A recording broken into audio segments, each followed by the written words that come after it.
It is the 28th of October. This is Rabbi Levitt doing the Gomorrah with a substitute for Rabbi Levitt.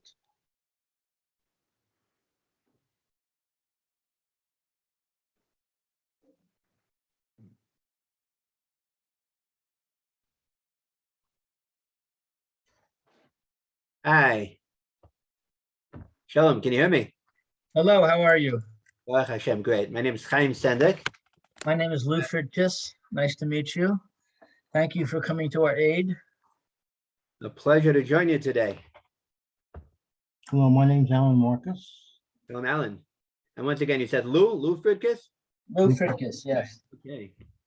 Alan Marcus, and then Roy Clark is coming in. Okay, welcome aboard. I'm gonna get a cup of coffee. I'll be right back. Okay. Welcome. Coming to you today live from Telstone. Just down the block from Rabbi Furman. We've been in Telstone about 10 years. And My wife and I moved here 11 years ago. very nice. You're based in Yerushalayim? Yeah. Okay, terrific. Run a school. Maybe a school. Very nice. And we have three sons, and they're all here with the whole family. All right. Right. Hello. Welcome aboard. I'm Chaim Sendek. I'll be joining you today. Thank you. Thank you very much for making the time for us. A pleasure. And Roy and I we're neighbors. We live in the same block. Oh, very nice. And the other aspect of it is that we were both born in the same year. He's from way south. He's from Australia. All right, Me'aba Kanfo Sa'aretz.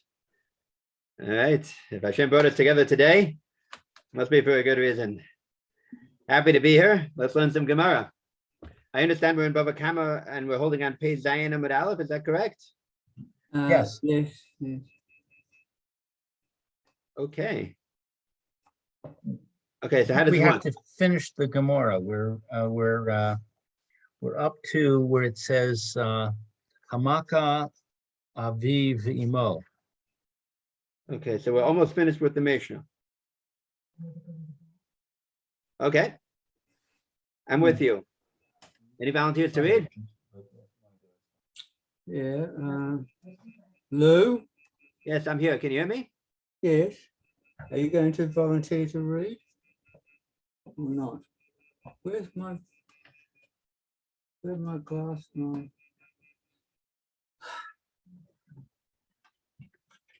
So it's from the bottom, it's 1, 2, 3, 4, 5, 6, 7. It's 7 lines up from the bottom. First one of the line is Chayvin. Sounds good. I got it. Who's Would reading? you like to read it? Do you want me to read? Or No, Maybe usually we Alan? read. I should read. Okay.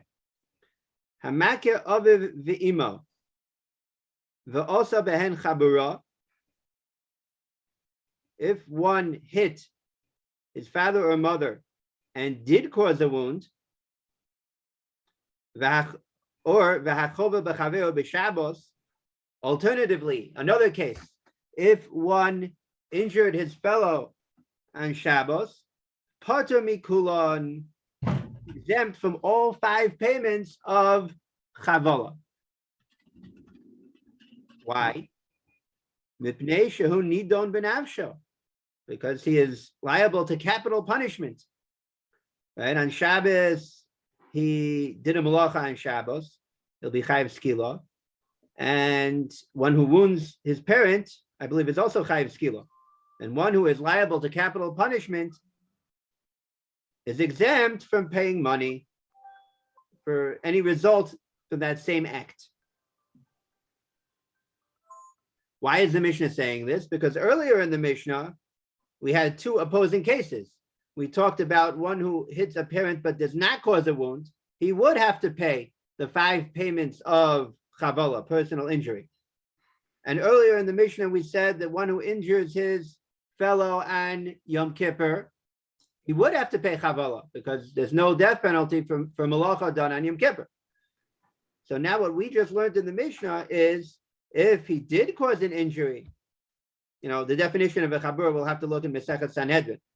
If he did cause a wound, a bleeding wound or a bruised wound on a parent, or if he did malacha through the injury on Shabbos, then he'd be exempt from paying chavala payments.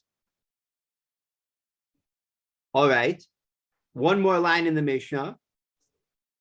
V'hachovel be'eved Kanani shelo parter mikulan. One who injures his own Eved Kanani, his own Canaanite slave, is parter mikulan, exempt from all the 5 payments of chavala. So the Mishnah is listing all of these examples of parter mikulan at the end of the Mishnah. Any questions so far? We're good? All right, let's learn the Rashi then. Let's see, what Rashis do we have on this part of the Mishnah?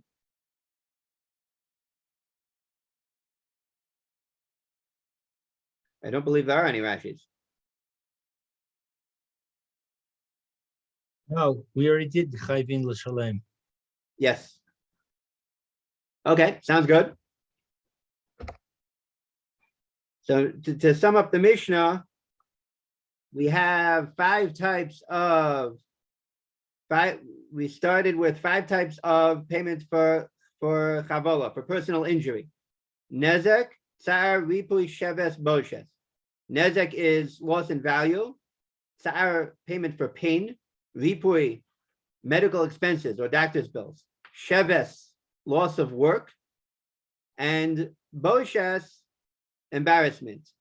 And we talked about in what situations they would all apply. In what situations, some of those payments would apply, and in what situations, none of them would apply, or none of them would be collectible.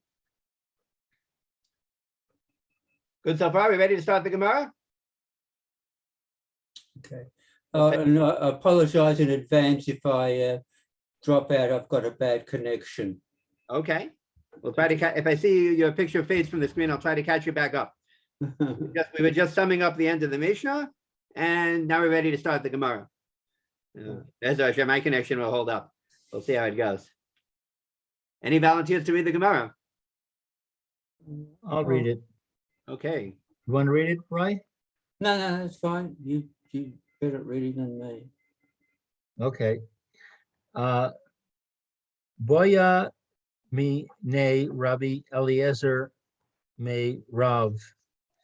Rabbi Eliezer inquired of Rav, Hachovel b'vas kitana shel acherim. Okay, so he wounds the daughter who is a child of others. Great. Chavla lemi. To whom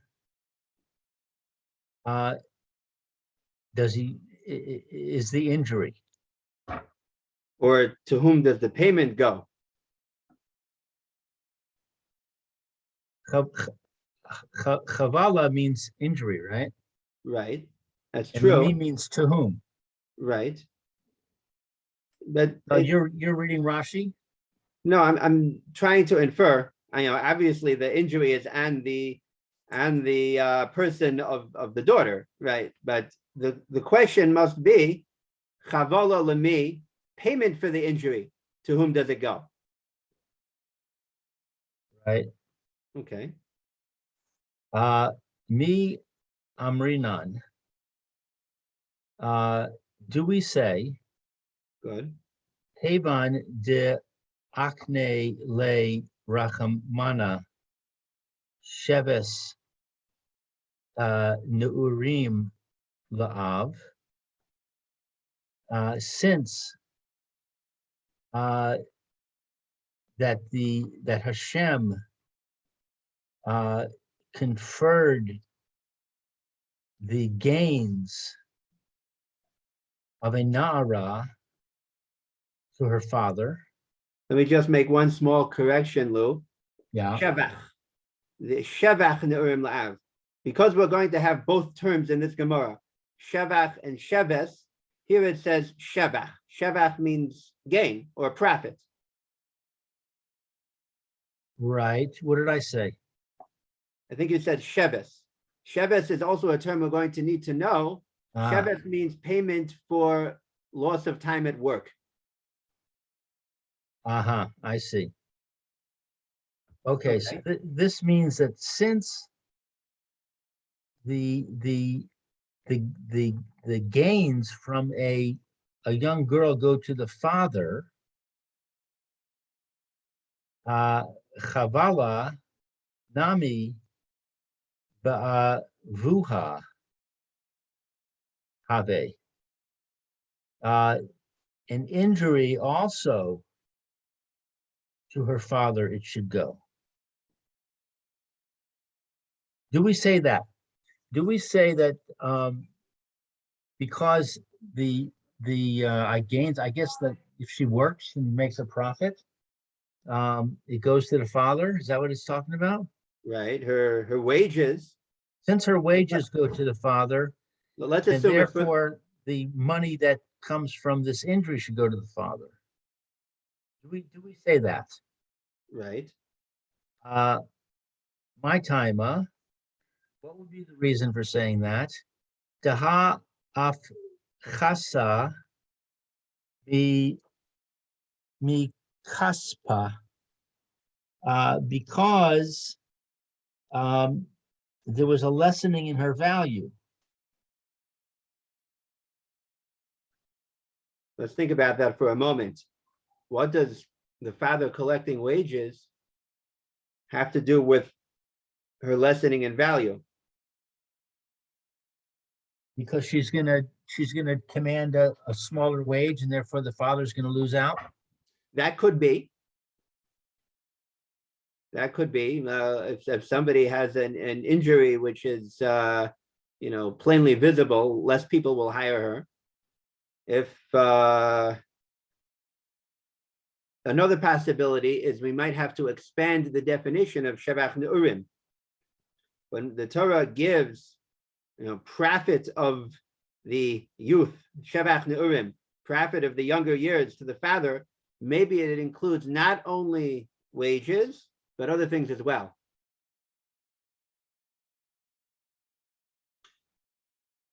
All right, now we've seen the first side of Rabbi Elazar's safek, Rabbi Elazar's question. Perhaps all payments for injury should go to the father. All right, terrific, Lou. Let's see, maybe before we go on in the Gemara and see the second side of the question, let's go to Rashi, because I think we have a question here. What does wages have to do with injury? All right, so let's read the first Rashi on the Gemara. Everybody have it? Bevas katano shel acherim chavol olemi. Rabbi Elazar's question, just as an aside, we have a geographical a note over here that we know there were certain Amoraim who lived in Eretz Yisrael and are featured in the Talmud Yerushalmi, like Reish Lakish, Rabbi Yochanan, and their colleague Rabbi Elazar.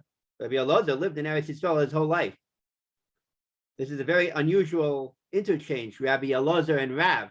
Usually when Rav appears in the Gemara, it's in Bava. Shmuel lived in Bava his whole life. Rav started in Eretz Yisrael. I believe he was the nephew of Rabbi Chia. And then he emigrated to Bavel, becoming a Rosh Yeshiva there. So this exchange must have taken place when Rav still lived in Eretz Yisrael. Rabbi Elazar, who one of the Amorai Eretz Yisrael, asked Rav, it must have been in Rav's younger years when Rav was still in Eretz Yisrael. Hi, Roy, welcome back. We're about to begin the Rashi. Okay. All right. The Rashi is what? The first Rashi and the Gemara. Uh-huh. Bevas ketano shel acherim chavola lemi. This was Rabbi Elazar's question. Right. Rashi comments, the Gedola, I'm adding in a dalid, that's an alternate gears I have in my margin here. Gedola vadai dida havya. Had the daughter been a Gedola over the age of Bagros, over the age of 12 and a half, let's say, then vadai certainly dida havya. The payment belongs to her and her alone. Once a girl is 12 and a half, she keeps her own paycheck. So then Rabbi Elazar's question does not get off the ground. Certainly she collects the money for injury as well. Rabbi Elazar's question is a bas ketana. Let's assume for this purposes, it means less than the age of 12 and a half, when her paycheck belongs to her father. All right, good so far? Yep. Okay, next Rashi. This is an important one. I'm reading including the brackets. Shevach Nu'urim La'av. Profits from the years of Nu'urim, the years of a girl's youth, belong to the father. Rashi says, Dichsiv, this is a pasuk. Bin Ureha Beis Aviha. In her Na'ara years, Beis Aviha, in her father's house. That's the pasuk. What do we derive from that? Kol Shavach Nu'urim Le'aviha. All profits of her maiden years, of her Na'ara years, belong to her father. And not only her paycheck, Afilu Kesef Kiddushin Shelo. Even Kiddushin money belongs to him. What does that mean? If the father marries off a daughter under the age of 12 and a half, the chazan gives the ring to the father. He says, Harei bitech mekudesh li, and the father says, thank you very much, and he pockets the ring. The ring belongs to the father. That too is included in Shevach Nu'urim. So now we have two aspects of Shevach Nu'urim. We have the paycheck, and we have the Kiddushin money. Later in the sugya, the truth is, we're going to see a third aspect, and that is from Parshas Mishpatim. A father can also sell his minor daughter under the age of 12, a katana, as an Omer Ha'ivriya, as a Hebrew slave, and he would get that money as well.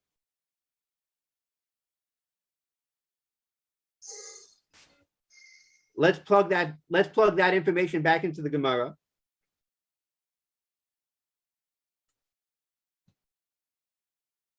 This is the first side of Rabbi Elazar's problem, Rabbi Elazar's question. I'm looking back at the third line of the Gemara after the Gemara begins. Kevon, the second. Let's start from it's the middle of the second line of the Gemara. What Lou just read for us. Kevon da akni le rachmano shevach neurim le'av. Since the Torah gave all profits of the Nara years to the father, Chavola nami de avu ahave. So injury should belong to him as well. My timer, what is the reason? By this third party injuring her, he has diminished her in value.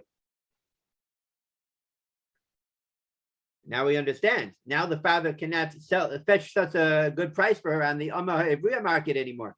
He used to be able to sell her for let's say $1,000, and now he can only sell it for $500 because of this injury. Probably for Kiddushin as well. Maybe there are less potential chasanim out there for a girl with an injury, and he won't. I don't know if this is relevant to this line, but Afchasam Mikaspa certainly would be relevant to Omer Ha'ivriya. This is a direct loss of money for the father, and therefore this third party who caused an injury should have to pay the father. Any questions so far?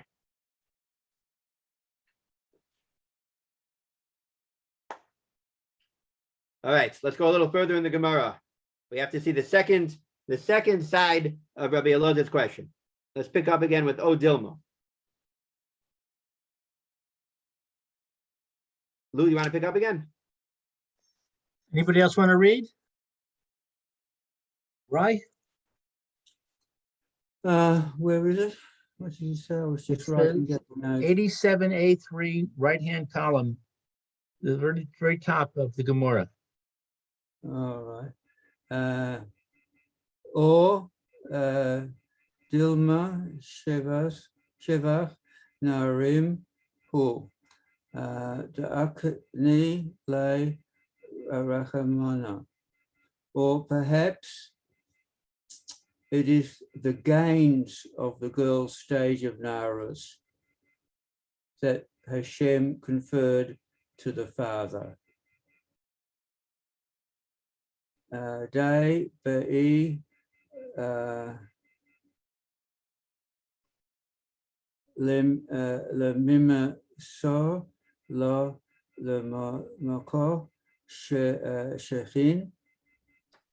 For if he wants to give her for a marriage, oh, this is awful, to a man smitten with boils, Matsei Masa, he can give her over to him.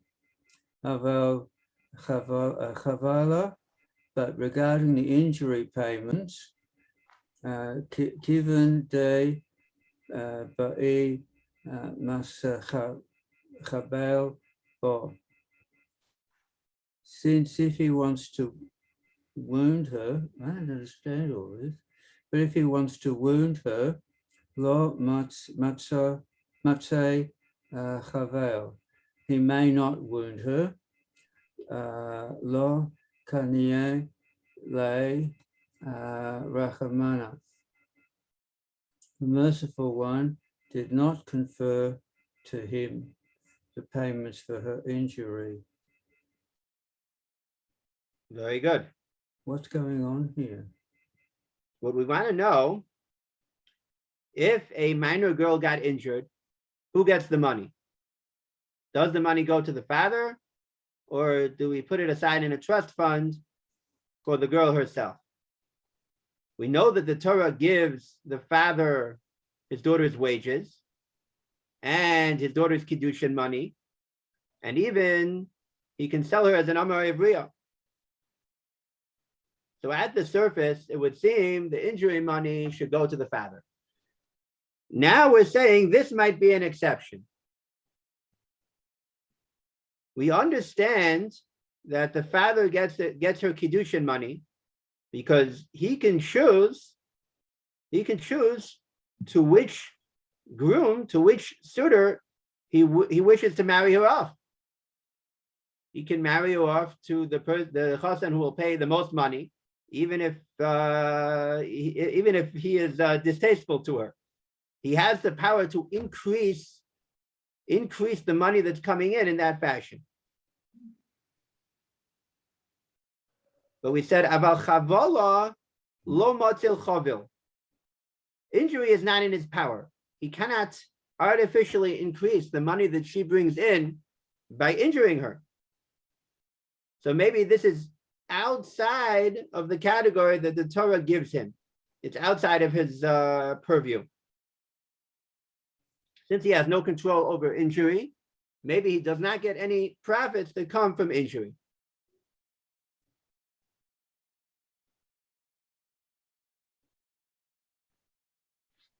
Let's see one Rashi.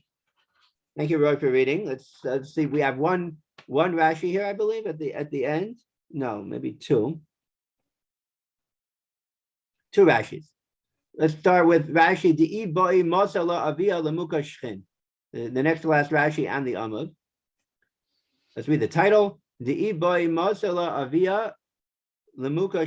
If her father wishes, he would be able to give her over to a person afflicted with boils. How do I know this is true? The Chsiv, for the pasuk says, "SBT nazati la'ish hazeh." My daughter I have given to this man. This pasuk is taken from the interchange in Parshas Kisetzei about the Motzi Shemra. That if the husband accuses his new wife of infidelity, during the period of the Erisin. So the father can step in court and set the matter straight with the following words. Es biti notati la'ish hazeh. I gave my daughter to this man. So what do we infer? Continuing now in Rashi, Alma, that means biyodo. It is in his power, the father's power. Lisita lemisha yatzeh. To give her over to whoever he so chooses. Hilkoch kesef kiddushin nami la'aviha. Therefore, it is logical that the money itself should belong to the father. If he can choose the chasan, that means he also can set the price, and the price, the kiddushin money, the ring, whatever it might be, will belong to him, will belong to the father. I want to take issue with Rashi here. Sure. We learn in this week's Parsha that they asked Rivka if she would go with Eliezer. And she says, yes, I'll go.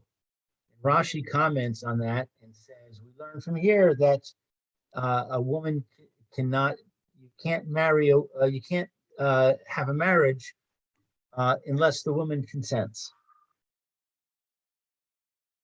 It's a fascinating question.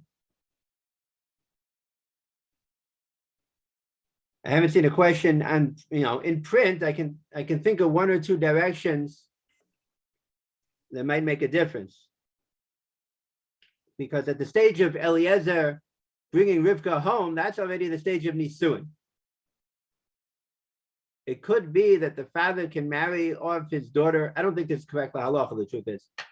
Even Nisuin, presumably the father can have his daughter move into the chassan's house, and fully, we know there are two stages of Jewish marriage, Erisin and Nisuin. The ring goes at Kiddushin, but she only moves into her husband's house at Nisuin. It could be the father can give her over for Nisuin as well. We could also go like Rashi that said that Besuel had already passed away at that point. Besuel passed away during the night because he tried to poison Eliezer, and then he ended up with a plate. So now that there is no father in the picture, so we had to have, only Rivka has the power to marry herself.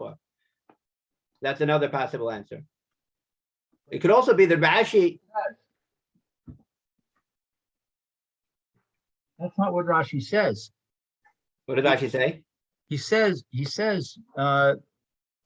we learn from this. Okay, let me see if I can find it.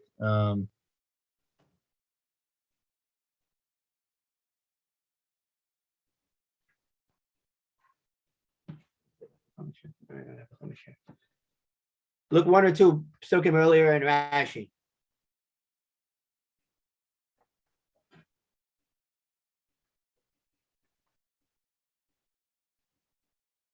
Okay, so it's in 2458.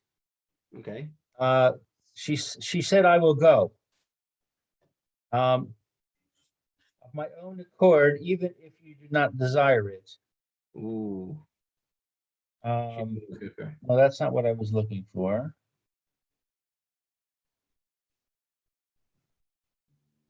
Oh, here, 57.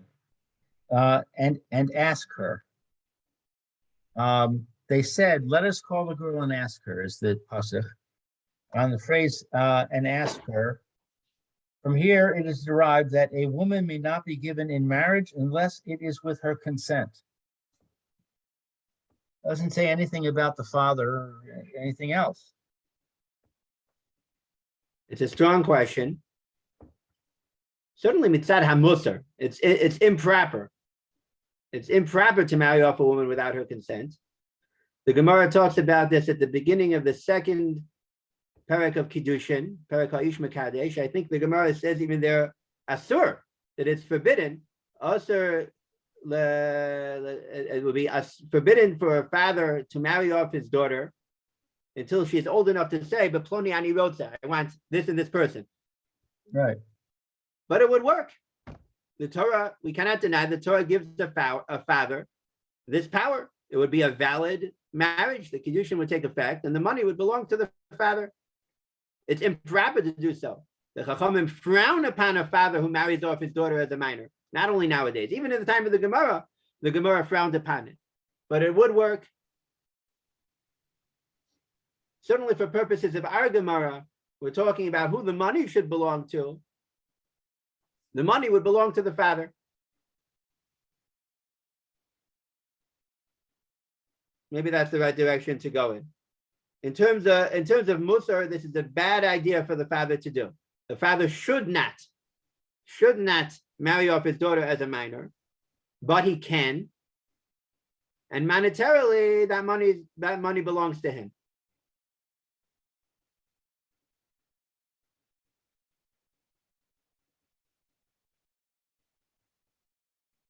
Right. Certainly, I'm with you all the way. In normal circumstances, the father is not marrying off a minor daughter. It's interesting. It's both Rashi. We're getting both the information is coming from Rashi. So it's a stira in Rashi. It really goes back to the Gemaras. Again, it is feasible. It would be valid for a father to accept Kiddushin on behalf of his daughter, but it is strongly discouraged. Just to put things in perspective, in Europe, it wasn't always possible to marry off children. The Jews were in ghettos, in cramped conditions. There wasn't always an apartment available. Very often, young men had to wait into their 20s or 30s, to get married, or later, simply because there was no room.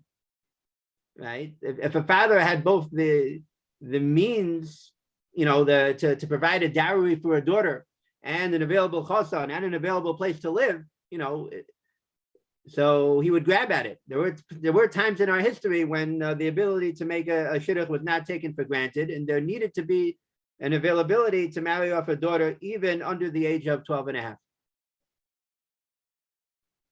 There is wisdom in the Torah system.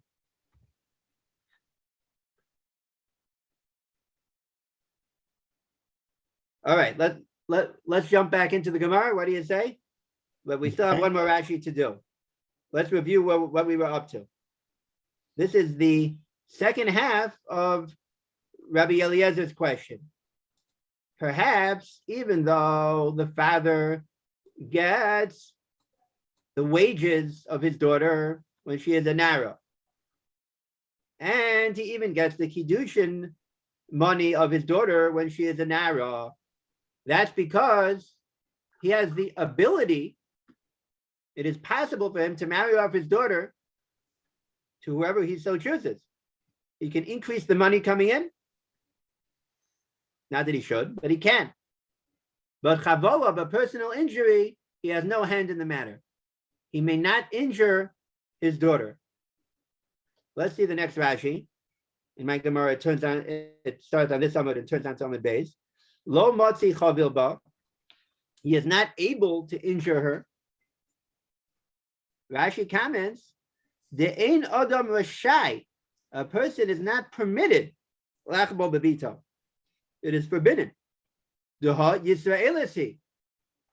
Because she is Jewish. The other al lo Yosef pen Yosef. It is two prohibitions midiraisa to hit a fellow Jew. We've probably seen this somewhere in this parak, because the Torah says lo Yosef. He may not add on pen Yosef. This is in the context. This is also in Parshas Kisei, I believe, in the context of the punishment of Makos. Even when Beis Din is obligated by Torah law to administer lashes as a punishment, the messenger of Beis Din is forbidden to add on 39 and lo Yosef. He may not add on any more blows. If he hits him 40 times instead of 39, he has violated this prohibition. Lo Yosef. He may not add on pen Yosef, lest he add on injury, insult to the perpetrator. And obviously this applies not just to a person receiving lashes. For the average Jew, even one hit is too many. It's a prohibition.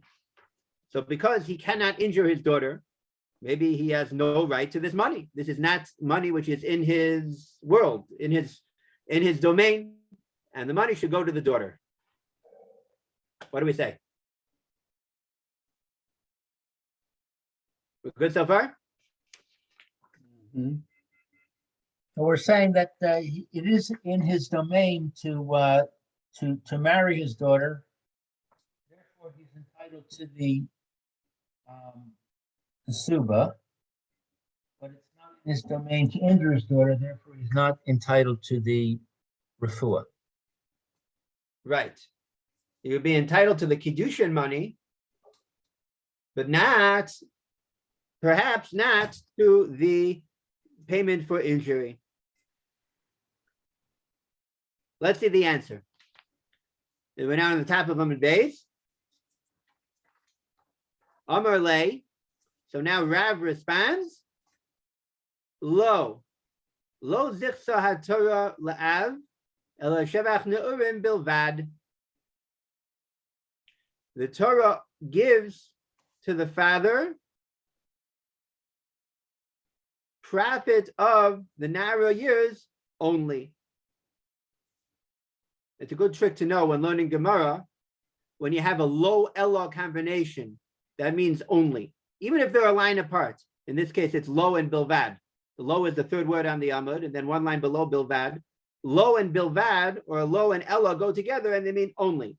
So lo zichsa Torah, the Torah only gives to the father classic, normal shevach neurim wages or kiddushin money, meaning and not payment for injury.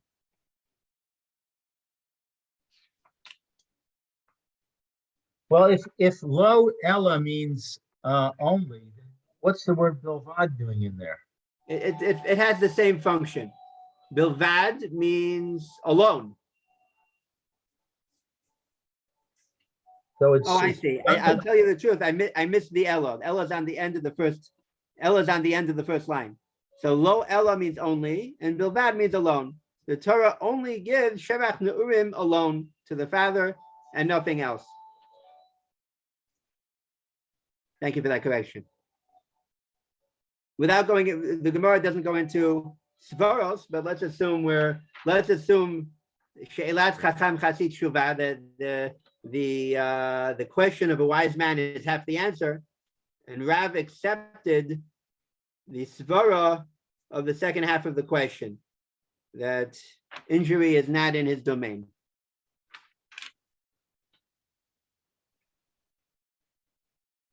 All right. What do you gentlemen say? We'll try a Tosfos. Good idea. All right. Right. Let's try the bottom Tosfos and Pei Zayin Amud Aleph. Kevon. Until this point, we've advanced the definition of Shevach Neurim according to Rashi. We said that Shevach Neurim is based on a pasuk, and it includes, classically it includes wages, but it also includes Kiddushin money, Amar Ivriya money, and it all goes to the father. Let's begin Tosfos. The title is Kevon de'achni le'rachmana, Shevach Neurim la'av. Let's be careful to plug that in. Where was that exactly in the Gemara? It's here on 4 lines from the bottom. It was in the first half of the question. The first half of Rabbi Elazar's quandary was, Mi Amrinun, do we say, and now these words, Kevan de'achni le'rachmana, Shevach Neurim la'av, that perhaps the father should get the injury money as well. All right, now we know where Tosfos is coming from. Let's begin the Tosfos. Ready? Perush bekuntris. Kuntris is, of course, Rashi. Rashi explained, Dichsiv b'neurah beis aviyah. It's based on this pasuk. Kol shevach neurim la'aviyah. Based on this pasuk, which simply says, in her narrow years in her father's house, this tells us that all profits of those years go to the father.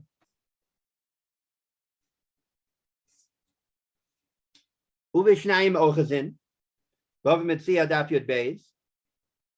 there too, Gabe Mitzias, Shnaim Osim is the name of that chapter. In the chapter Shnaim Osim in Bava Mitzia, now to the second line of Tosfos, Gabe Mitzias B'no Uvito Haktanim, regarding the topic of a Mitzia, a found item. An item found, a Hefker item found by one's minor son or daughter. Who does it belong to? You know, my child is walking down the street. He sees a 10 shekel coin lying on the sidewalk. There's no siman whatsoever. The halacha is it belongs to the finder. Who does it belong to in this case? The child or the father? The father, Yes, but why? It belongs to the father. because the child doesn't have rights in that way.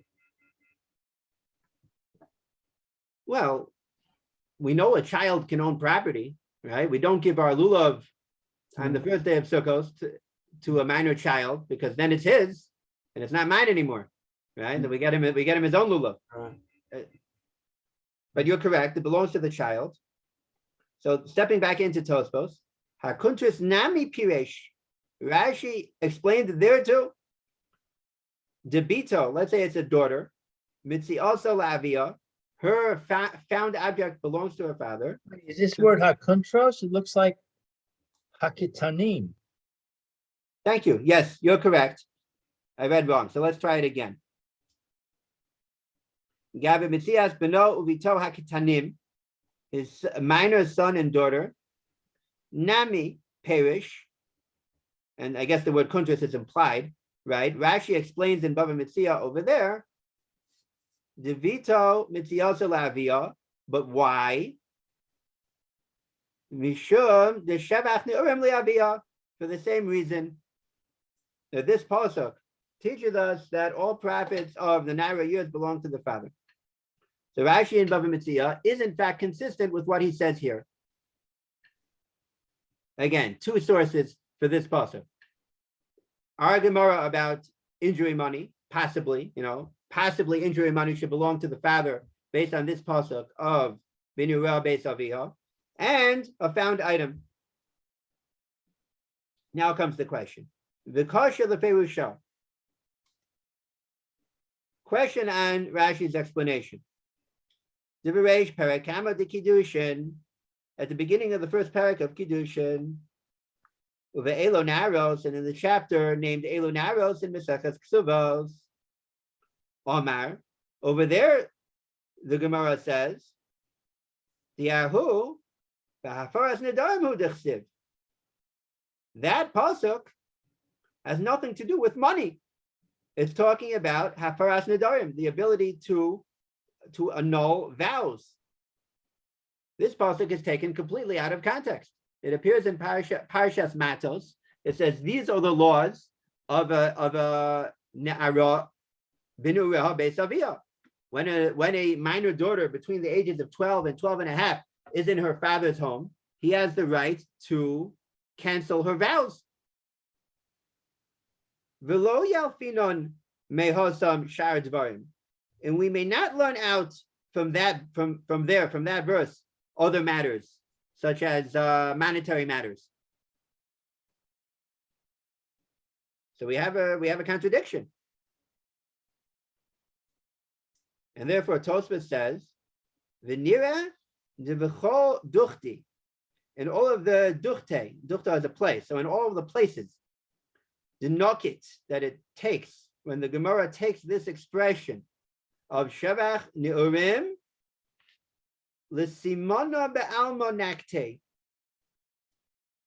The Gemara uses this expression simply as a mnemonic. A simon is a way to remember something. V'lo mishum demapik, not because the Gemara really brings it out, derives it, from the pasuk of Binurah Beis Aviyah. It's an asmachta. The Gemara doesn't really mean it. It doesn't really come from this pasuk. So obviously then the question is, where does it come from?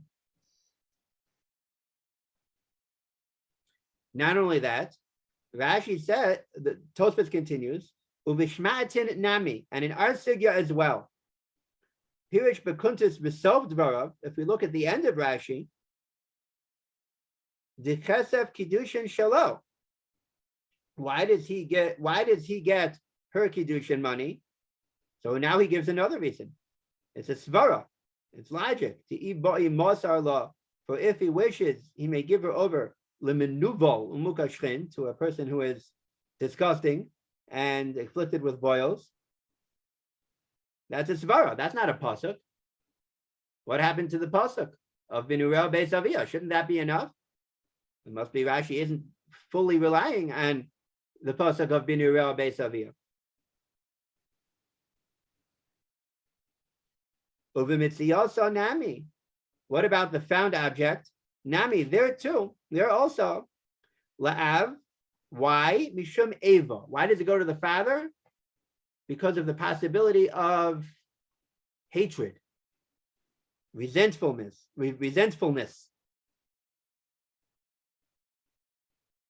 Not why does the father get the lost object? Because if it'll go to the girl and the girl will keep it, the father will resent that, and that could lead to bad results.